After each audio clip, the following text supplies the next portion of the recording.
Just try to picture this for a second. The floodwaters are finally gone.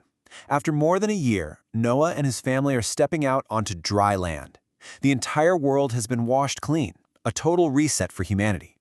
So what happens now? Let's jump right into the new rules, the incredible promises, and, yeah, the warnings of this brand new world. I mean, that's the big question, right? It's just hanging in the air. The old world and everything in it was wiped out. So what are the new ground rules? Are there any guarantees, any promises for this little family that's left? It's this profound moment of reset, and all of humanity is basically waiting for new instructions from God.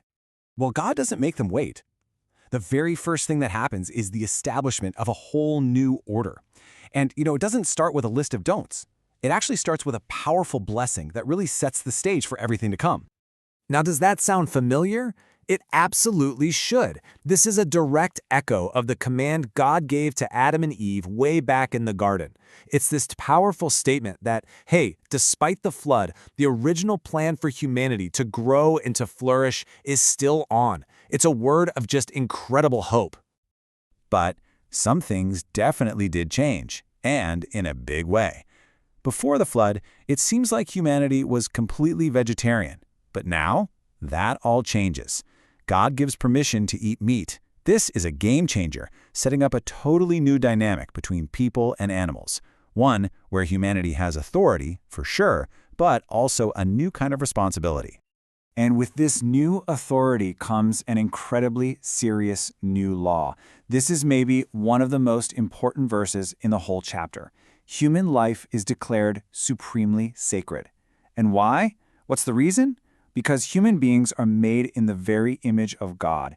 So this isn't just some rule, it's the foundation for all justice, the absolute standard for how we are supposed to value each other. Okay, so you've got these new rules, this new order, and all of that builds directly into what is truly the emotional heart of Genesis 9. This is where God makes an unbreakable promise, not just to Noah's family, but to all of creation forever. And this is what's so amazing about this moment. This isn't some private deal God makes with one family.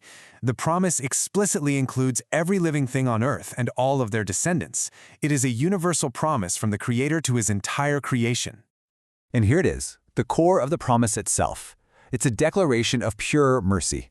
God commits Himself, binding Himself with His own word to never, ever again destroy the world with a global flood. After a story of such complete judgment, can you imagine the relief?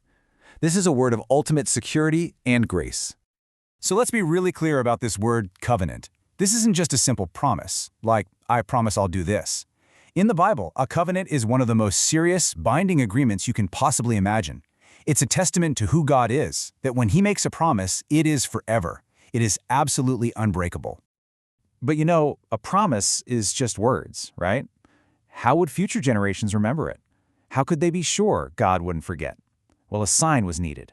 Something tangible, something you could see, a token to seal this promise in everyone's memory for all time. And the sign, it's the rainbow. The symbolism here is just beautiful. It's this gorgeous thing that appears after the rain, after the storm. And get this, the text says God puts it in the clouds not just for us to see, but so that God Himself will see it and remember His promise. It's a symbol of peace after the storm, a sign of praise. All right, so the world is cleansed. There's this beautiful promise hanging in the sky. You'd think we're all set for a perfect new beginning, right? Well, not so fast. The chapter takes a pretty sobering turn here, reminding us all that while the world might be new, human nature wasn't. And this gets to a really difficult truth. The flood washed away a sinful generation of people. That's true. But it couldn't wash sin out of the human heart. And we see this played out almost immediately, and not by some big villain, but by the righteous man himself, Noah. So here's what goes down. Noah, the man who walked with God, plants a vineyard, gets drunk, and passes out. His son Ham finds him like this, and instead of showing any respect, he goes and basically mocks him to his brothers. But Shem and Japheth, they respond with honor. They literally walk backwards so they don't see their father's shame, and they cover him. The contrast in their actions is everything. So when Noah wakes up and finds out what happened, his response isn't just a dad being angry or grateful. No, his words carry the weight of prophecy. He is setting a course for the future of his son's descendants, a course that will literally shape world history. And you can see it laid out so clearly here. Ham's son, Canaan, is cursed because of what his father did. But Shem, the line that the people of God will eventually come from, is blessed. And Japheth is blessed too, for his respectful act. See, these aren't just family dynamics. This is a prophetic roadmap for the nations to come. So as we wrap up Genesis 9, we're left with these two huge contrasting ideas that really define the rest of the story. On the one hand, you have God's incredible, unshakable grace, and on the other, you have humanity's serious responsibility and our ongoing struggle with sin. The chapter ends with this final detail. Noah died at the age of 950. He lived for 350 years after the flood, a man who was literally a bridge between two different worlds. He saw God's judgment, and he saw God's beautiful promise. And that leaves us with this final thought to chew on.